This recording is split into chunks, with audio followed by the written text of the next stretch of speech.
It's the first weekend since a coronavirus state of emergency was extended in parts of Japan, including Tokyo and Osaka, but that hasn't stopped some attractions reopening with anti-infection measures in place.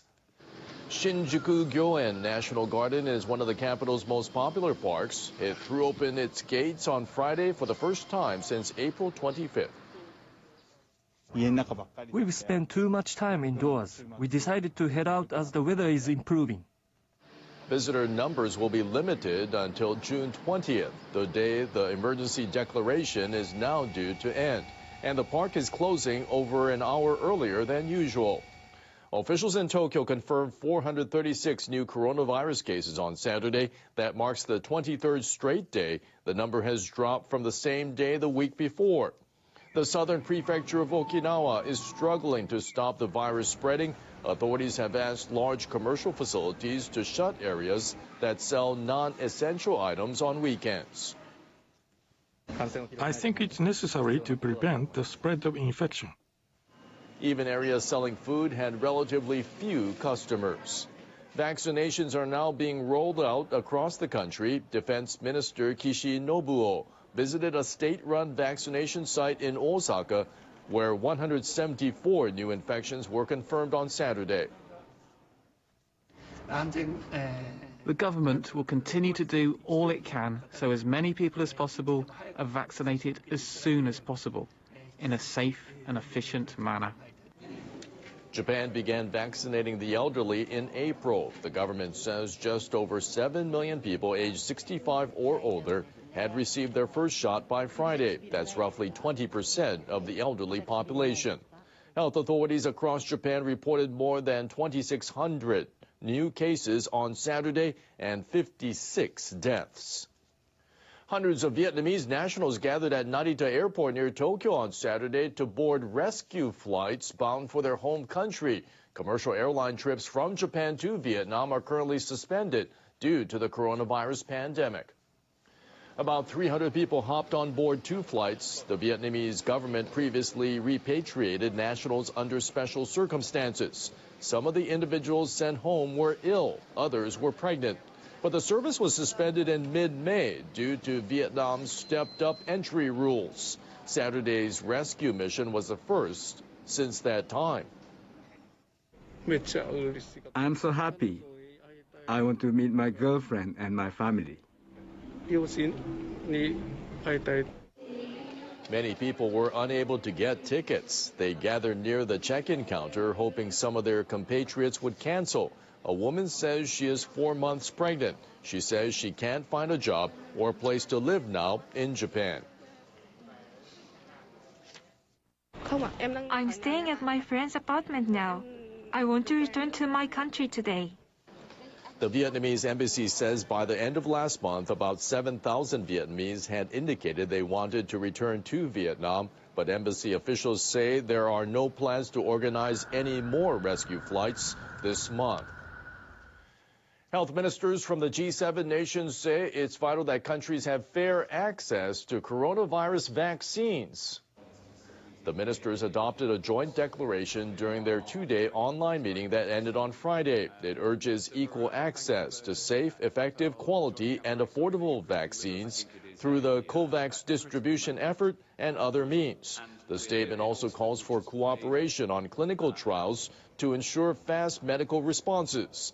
The ministers say they will coordinate within the G7 and beyond to respond to any novel pathogens or viral variants.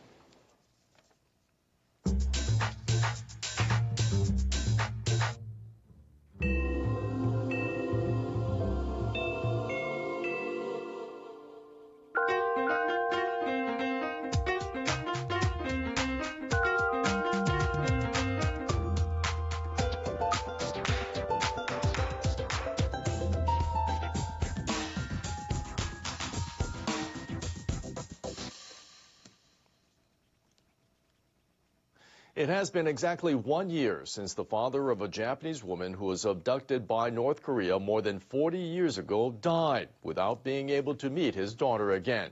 In an interview with NHK, his wife, Yokota Sakie, strongly urged the government to make additional efforts to quickly bring all the abductees back to Japan. The Yokota's daughter Megumi was abducted in the city of Niigata on the Sea of Japan coast at the age of 13. She was on her way home from school. Megumi would be turning 57 years old this October. Together, her father Shigeru and mother Sakie spearheaded efforts to bring the abductees back home for decades. But he just passed away last June at the age of 87 without ever reuniting with his daughter. Sakie told NHK that she is most frustrated that Shigeru couldn't meet their daughter despite their efforts. She also said she will not take his ashes to the family grave until Megumi returns home. I want to tell Megumi how hard her father worked to bring her home when she returns. I'll ask her to hug her father. I want to keep the ashes at home until the day that happens. The families of the abductees are growing old, and only a few of the parents are still alive. We are aging and are growing weaker. We all want to be reunited with our loved ones as soon as possible. I want government officials to think about the abductees' issues seriously and act quickly. Japan's chief cabinet secretary, who is also the minister in charge of the abduction issue, sent a message online. The government will make the utmost effort to bring all the abductees home as soon as possible. The Japanese government says at least 17 citizens were abducted by North Korea in the 1970s and 80s. 5 returned in 2002, but the remaining 12 are still unaccounted for.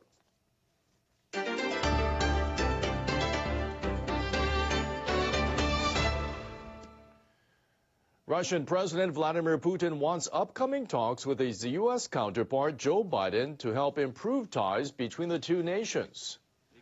During an economic forum in St. Petersburg on Friday, Putin referred to the Russia-U.S. summit set to take place in Geneva on June 16th. We need to find ways to regulate bilateral relations, which are currently at a low point. He said the coronavirus, arms control, and the fight against terrorism will also be on the agenda. In separate comments to state-run television, Putin described Biden as a very experienced and prudent statesman. It seems the Russian could use the summit to assess how serious Washington is about improving ties. Facebook says former U.S. President Donald Trump's account will remain suspended for at least 2 years.